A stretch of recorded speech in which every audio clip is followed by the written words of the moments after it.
Olá, pessoal! Chegou a hora de mais uma aula do curso Fundamentos de Freios e seus componentes. Nós hoje estaremos apresentando a 10ª aula.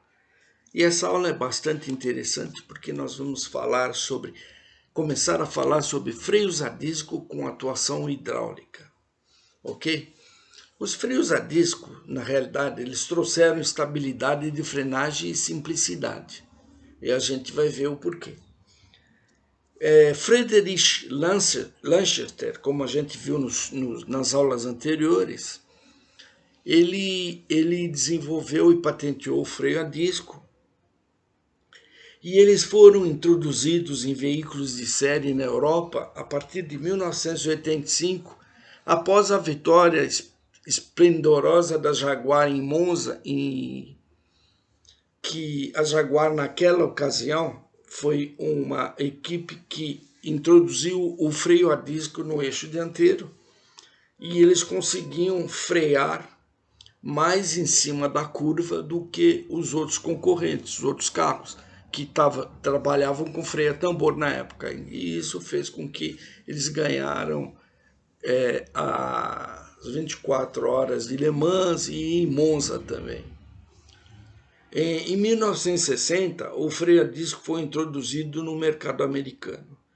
Os primeiros veículos americanos eles tinham um adesivo na traseira, porque como naquela época praticamente todos os veículos usavam freio a tambor, e o freio a tambor a gente sabe das suas deficiências em termos de frenagem,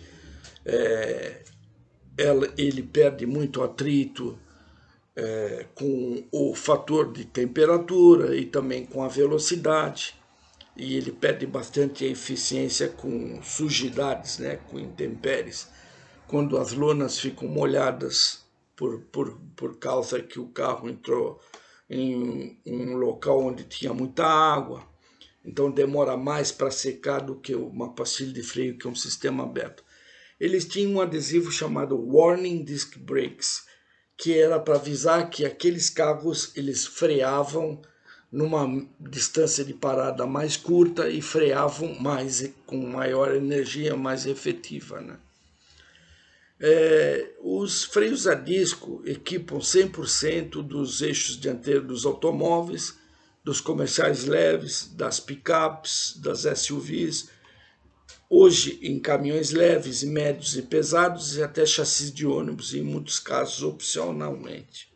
Até a gente vê hoje em dia freios a disco em trailers, em carretas, semi-reboques e reboques. E também depois surgiu, com o advento do freio a disco, com a utilização dele, surgiu a aplicação do freio a disco nas 4 rodas, como a gente vai ver. Eles possuem um fator de freio baixo, o C deles é baixo. Lembrando que o fator de freio é a força tangencial no raio efetivo, ou força de atrito, dividido pela força de acionamento. Ele tem um baixo fator de freio, porém ele é linear, porém ele é mais estável e principalmente com velocidade e com o coeficiente de atrito, com a variação do coeficiente de atrito da pastilha de freio. Como eles são sistemas abertos, eles trocam muito mais calor com o ambiente, diferentemente do que acontece com o freio a tambor, que é um sistema fechado. Bom, o esquema do desenho básico é esse. Isso daqui é um caliper, o americano chama muito de caliper, pinça, e o alemão gosta de chamar de cavalete de freio. Então ele é composto do caliper propriamente dito, e essa parte aqui é onde fica toda a ponte, onde são montadas as pastilhas de freio. Esse desenho aqui é de um freio a disco deslizante, porque ele tem aqui essas guias de deslizamento da ponte. Ou seja, o que acontece é que no lado interno da roda tem o pistão, e esse pistão é alimentado pelo flexível do fluido de freio. E esse pistão, então, por pressão do fluido de freio, ele força essa pastilha contra esse lado interno do disco, e por questões de ação e reação, essa ponte toda ela desliza nessas guias, e ela traz essa pastilha para entrar em contato com o lado externo do disco de freio. Bom, onde são montados os discos de freio a gente já viu, né? Esta aqui é uma suspensão do tipo McPherson, onde você tem todo o sistema de fixação da direção, aí você tem todo o sistema de embuchamento da suspensão dianteira, e aí você tem o disco de freio e você tem aqui o caliper de freio, ou a cavalete de freio, ou a pista de freio, acoplado ao disco de freio que está acoplado na roda, ok? Então, isso a gente já viu lá no primórdio.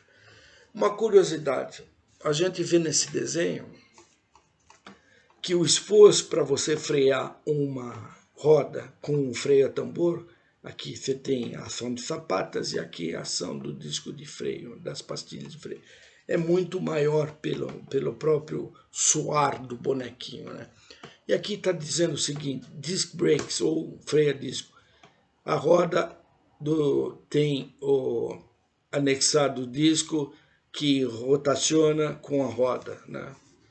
Então, na realidade, é o disco de freio que rotaciona com a roda porque está agregado à ponta de eixo. As pastilhas de freio são montadas em ambos os lados do disco e essas pastilhas são pressionadas contra o disco para parar, então, o movimento de rotação da roda. Como a gente viu, a pastilha de freio e a lona de freio, elas interrompem o movimento de rotação da roda do veículo por atrito da pastilha com o disco e por atrito da lona de freio com o tambor. Quem para o veículo é o fator de aderência pneu-solo, ok?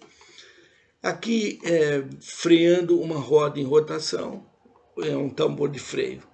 Quando os freios são aplicados, o material de fricção é agregado aqui na sapata de freio, é pressionado contra o tambor e a fricção, o coeficiente de fricção resultante desse ato gera uma força de freio que interrompe a rotação da roda. É simplesmente uma curiosidade. Ok? Freios a disco com atuação hidráulica, vamos lá. Eles são encontrados em vários tamanhos. Desde os pequenininhos, 240 milímetros, são montados em aros de 13 polegadas, para automóveis e até chegando a 370 milímetros para os freios de alta performance. A gente vai ver que os freios aí para carros de alta performance, realmente eles são montados em rodas de 19 polegadas, eles cabem na roda de 19 polegadas. Então são freios relativamente grandes, com discos de freio com um diâmetro grande também. E a gente tem de 430 a 450 milímetros para os veículos comerciais, porque também a gente vai ver o freio a disco com atuação pneumática, essa é a atuação hidráulica, para veículos comerciais. E tem também os veículos comerciais com atuação hidráulica, são caminhões leves, freios a disco de caminhões leves. Eles, via de regra, são produzidos em ferro fundido nodular e alguns em alumínio, principalmente a partir da carcaça, e não a parte da ponte, né? O módulo de elasticidade do freio a disco, do caliper de freio, é fundamental porque ele precisa resistir a deformações e flexões. Porque quando o freio a disco está agregado à roda, o que acontece? Quando as pastilhas de freio entram em contato com o disco de freio e fazem aquele agarramento, aquele clamp, né? Aquela força de pressionar a pastilha contra o disco, a tendência é que o freio a disco acompanhe o movimento do disco de freio e a tendência é que ele se deforme na parte frontal do disco, do freio, ou seja, eu vou mostrar aqui no desenho que é mais fácil. Quando esse disco está girando nesse sentido aqui, o que acontece? Quando as pastilhas de freio entram em contato com o disco de freio através da força de clamping, força de acionamento, a tendência é que esta parte do disco de freio ela se levante e essa parte seja comprimida, certo? Pelo movimento de rotação, que é bastante grande em função da velocidade do veículo. O que acontece? Essa força de aplicação, força de clamping, ela é muito alta. A gente vai ver que chega a toneladas força também. E isso daí tem uma tendência a abrir esta ponte aqui, essa carcaça. Então, o módulo de elasticidade é bastante importante pelo fato de que você não pode ter deformações e nem flexões do caliper, da carcaça, em função da perda de eficiência. Tá?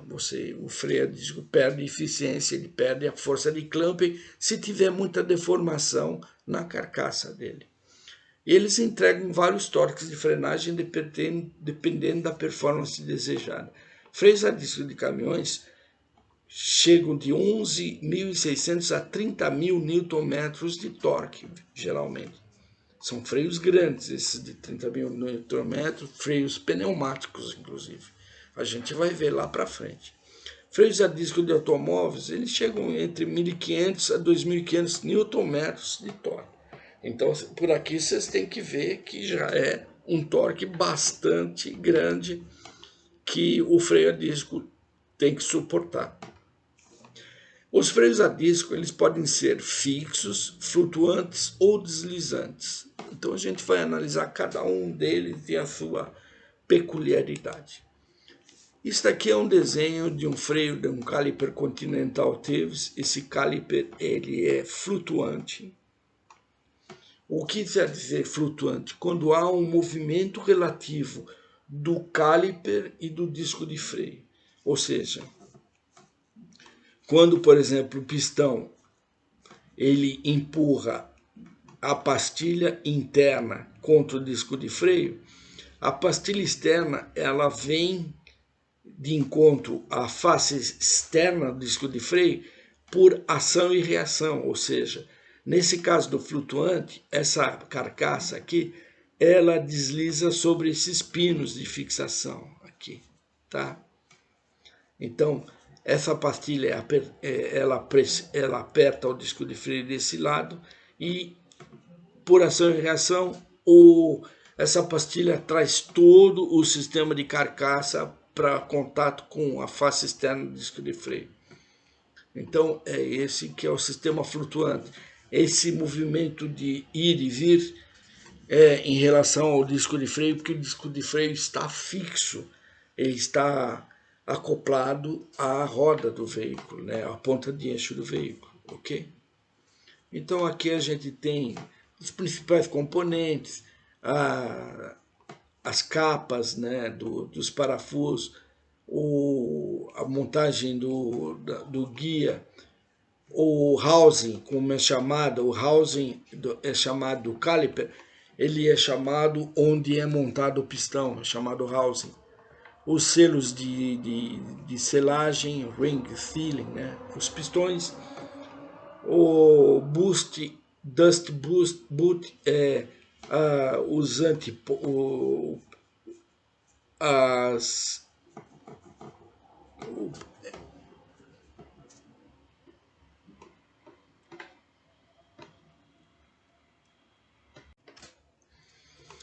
esse dust boot são guarda-pós que fazem a selagem do pistão para que não entre pó dentro do housing aqui do caliper onde está a losagem do pistão e ele engripe, né? Por causa que vai o pó misturar com fluido de freio e vai dar uma meleca. E assim vai, as pastilhas e tudo mais. Molas de retorno. Essas molas de retorno, elas são importantes. Na realidade, isso é uma mola de retenção. Esta mola aqui, que a gente está vendo, ela vai dentro do pistão. Então, quando o pistão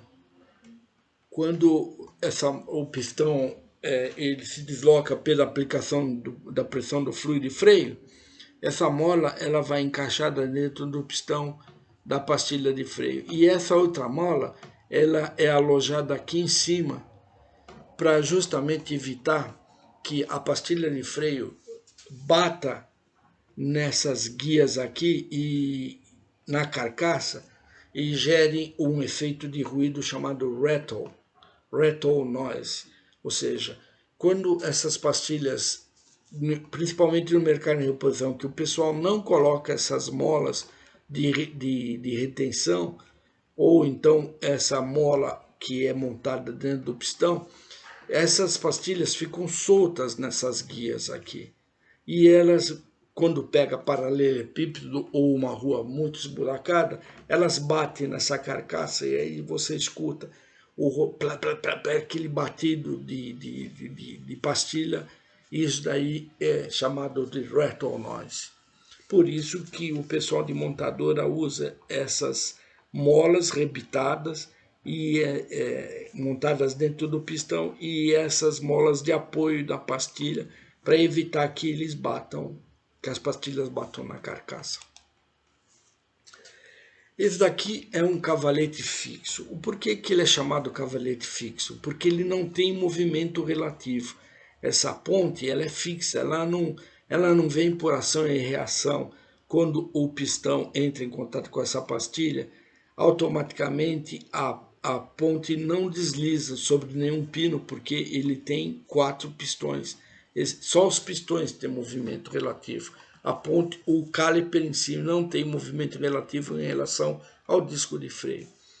Então é isso que quer dizer o fixo. E esse caliper fixo, ele tem um ou mais pistões que atuam simultaneamente, ou seja, o pistão, esses pistões são alimentados aqui por esse orifício.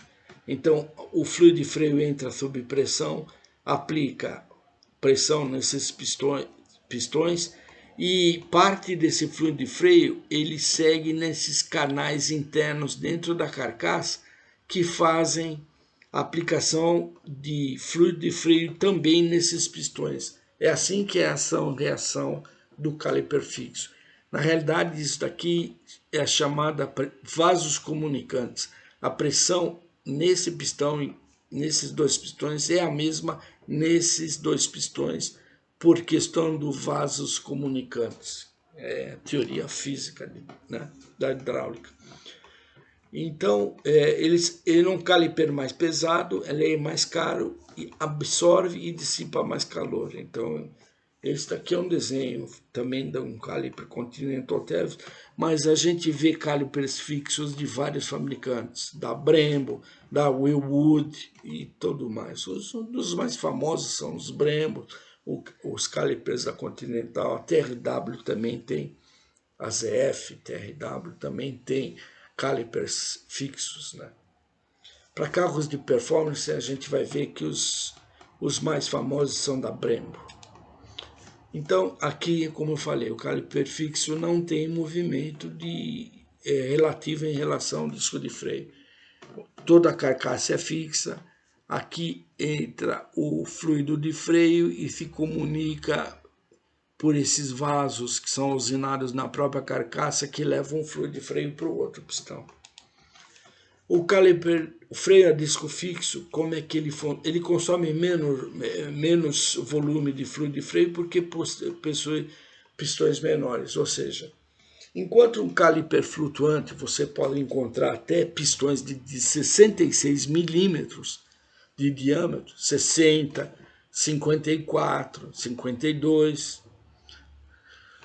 O caliper fixo ele tem pistões com diâmetros menores, então ele consome menos volume de fluido de freio. Então você não precisa ter um reservatório de fluido de freio tão grande também no projeto, né? E ele propicia maior ganho de pressão porque é maior ganho de força aplicada, ou seja, como você tem mais pistões, você tem então o fluido de freio entrando aqui, ele aplica a força aplicada, a força de clamping, a força de aplicação nessa pastilha de freio e por vasos comunicantes a pressão de fluido vem para esse pistão que também aplica outra força de aplicação ou força de clamping nesta pastilha de freio. Então, via de regra, esta é externa, essa é interna. Então, a gente tem aqui a pastilha, o rotor de freio ou o disco de freio, o pistão e as guias que prendem a posição do pistão, do caliper fixo, né? Como ele é montado. Ok?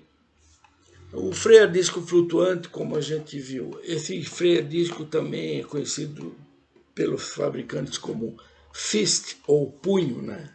Um caliper tipo punho. Se a gente pegar o nosso punho, é mais ou menos essa ação, né? Se a gente apertar os dedos, o polegar e os outros 4 dedos, é um sistema de clamping, um sistema de você pressionar a pastilha externa, a pastilha interna com o fluido de freio, e você vem com a ponte por ação e reação.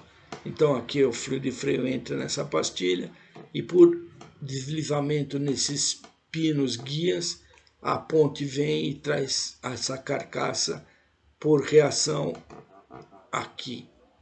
É uma reação seca, não é fluido de freio como é no caso do caliper fixo, né? Então a gente tem aqui o tal do guarda-pó, do pistão, como eu falei, né, dust boot. Aqui você tem este selo, a gente vai ver como é o funcionamento deste selo. O cilindro de freio, o rotor ou disco, a pastilha de freio, né, e pistão, ok? Então o freio a disco flutuante está aqui. Como vocês veem, ele não tem nenhum canal de usinagem, é por ação e reação, terceira lei de Newton. Então, o freio a disco flutuante, o desenho permite menor peso e economia, porque ele requer um menor número de peças. Na realidade, ele só tem a ponte, tem toda essa parte do caliper, a carcaça e a ponte, um pistão só, e o resto vem por reação, como a gente viu, 2 pastilhas de freio. Ele tem um menor número de peças, ele é mais barato. Por outro lado, ele requer pistões de diâmetro maior para fazer a mesma força clamping. Ele pode ser equipado também com 2 pistões. Aqui pode ter 2 pistões, tá? E não necessariamente um pistão. Um pistão para veículo de passageiro e para comerciais leves, às vezes 2 pistões, picapes e SUVs. Como eu falei, o funcionamento da física é a terceira lei de Newton, o princípio de ação e reação. Utiliza o recurso de molas para garantir um funcionamento seguro e silencioso, que é o chamado rattle noise. O deslizamento da ponte é feito através de pinos ou buchas. Os diâmetros dos pistões são maiores, então ele requer maior fluido de freio, maior volume de fluido. A pressão de linha deles é alta, porque mais ou menos 7 bar, em função do deslizamento da ponte por reação, né? Então ela tem que deslizar ou nas guias de deslizamento, no caso do freio a disco deslizante, ou então por pinos que são engraxados, no caso do freio a disco flutuante. O processo de regulagem automática, como é que funciona? Isso que é interessante.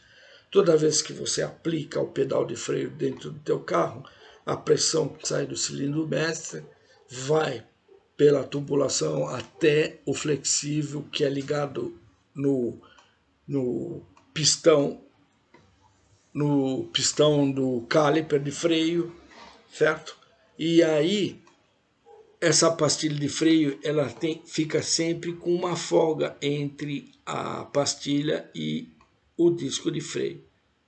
E essa folga ela é regulada automaticamente por este anel que ele é usinado dentro do housing, ou seja, dentro onde é acomodado o pistão do caliper. E esse anel aqui a gente conhece na literatura como anel de holdback. Então ele funciona assim, ó, regulagem da folga, pastilha de lona de calipers fixos, pastilha contra o disco de freio de calipers fixos e flutuantes é feita através do anel de rollback. a montagem é feita num canal usinado no alojamento do pistão, ok? Então, ele funciona da seguinte forma: esse canal do material de anel possui enorme precisão, pois se o retorno da pastilha não cumprir com a condição de projeto, ou seja, a pastilha de freio tem que ter uma folga entre ela, pastilha, e o disco de freio, de 0,7 a mais ou menos 1 milímetro.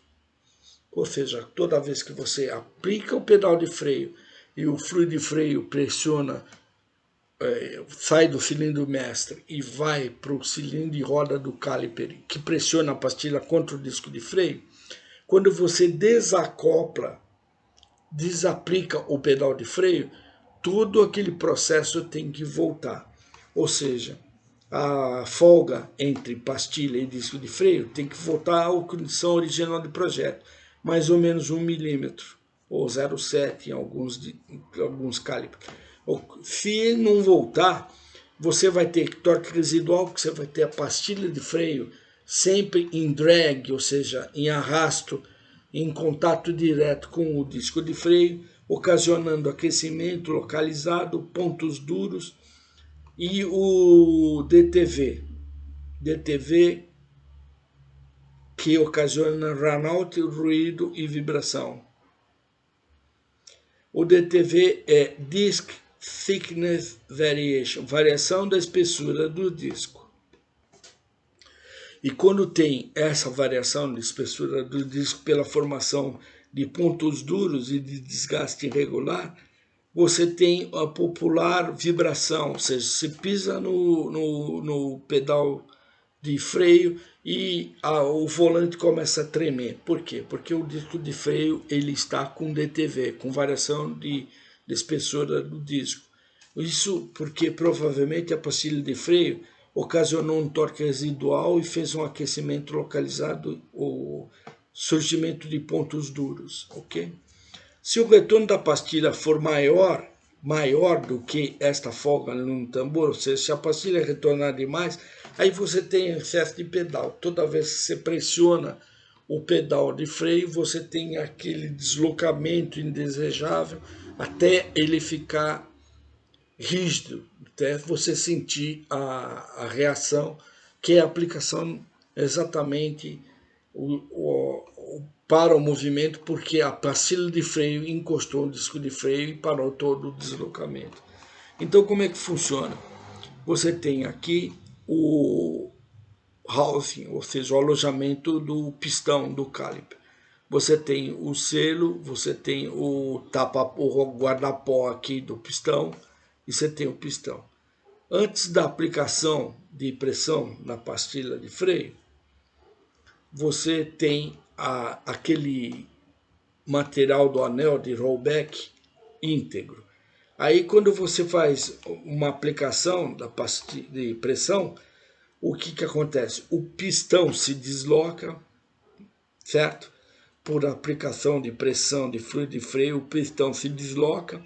Esse anel de rollback, ele se deforma, mas como essa precisão nesse canal onde ele é montado é extremamente grande, ele se desloca e ao se deslocar, quando você desaplica o pedal de freio, esse anel volta à posição normal. Quando ele volta à posição normal, ele traz o pistão para a posição normal.